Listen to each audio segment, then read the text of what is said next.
வணக்கம், வாழ்க வளமுடன். Welcome to south Indian life style. நம்ம சேனல் இன்றைக்கி பார்க்க போகிறது பூண்டு புளிக்குழம்பு தான்.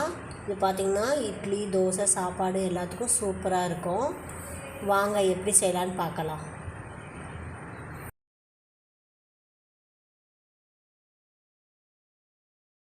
அடுப்பில் ஒரு கடாய் வச்சுட்டு அது காஞ்சோனையும் நம்ம நல்லெண்ணெய் ஊற்றிக்கலாம்.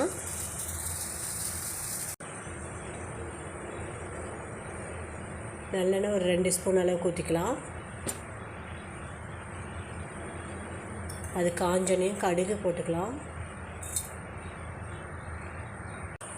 கடுகு பொரிஞ்சோனையும் சின்ன வெங்காயம், நான் ஒரு கப் அளவுக்கு சின்ன வெங்காயம் சின்ன சின்னதாக கட் பண்ணி வச்சுருக்கேன். கொஞ்சம் கருவேப்பிலை போட்டு நல்லா வதக்கிக்கலாம். இது வதங்கும் போதே பூண்டும் போட்டுக்கலாம். பார்த்திங்கன்னா ஒரு கப் அளவுக்கு பூண்டு உரித்து ரெண்டாக கட் பண்ணி வச்சுருக்கேன், போட்டுக்கலாம். ரெண்டும் நல்லா வதங்கணும்.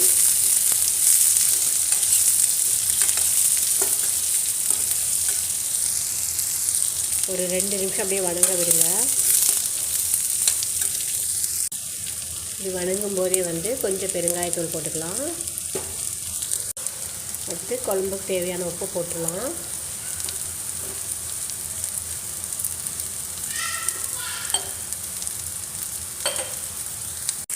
அடுத்து புளிக்குழம்புக்கான வடகம் 1 ஸ்பூன் போட்டுக்கலாம்.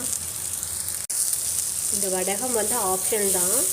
இது நாங்கள் எல்லா புளிக்குழம்புக்கும் போடுவோம். இதில் கடலைப்பருப்பு, உளுந்தப்பருப்பு, ஜீரகம், சின்ன வெங்காயம் போட்டு அரைச்சி வெயிலில் காய வச்சு வச்சுருக்கோம்.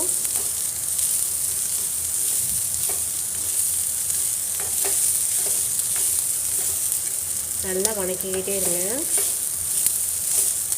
அந்த பூண்டோட பச்சை வாசம் போகணும்.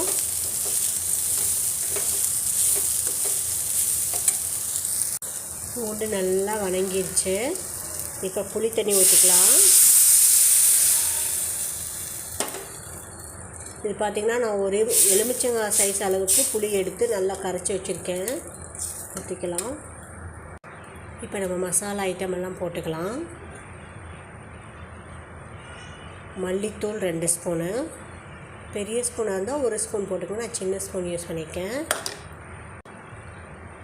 அடுத்து கறி மசாலா 2 ஸ்பூனு, சின்ன ஸ்பூனு. அடுத்து மிளகாய்த்தூள் 1 ஸ்பூன் போட்டுக்கலாம். பெரிய ஸ்பூனு, அதனால் 1 ஸ்பூன் போட்டுக்கலாம். அடுத்து மஞ்சள் தூள் 1/2 ஸ்பூன் போட்டுக்கலாம். இப்போ எல்லா மசாலாவும் உப்பும் போட்டாச்சு. இந்த தண்ணி பார்த்திங்கன்னா நல்லா பாதி அளவு சுண்டி குழம்பு நல்லா திக்காக வரணும். ஒரு 5 நிமிஷத்துக்கு மேலே நல்லா சுண்டட்டும். எண்ணெய் பிரிஞ்சு வந்துருச்சு.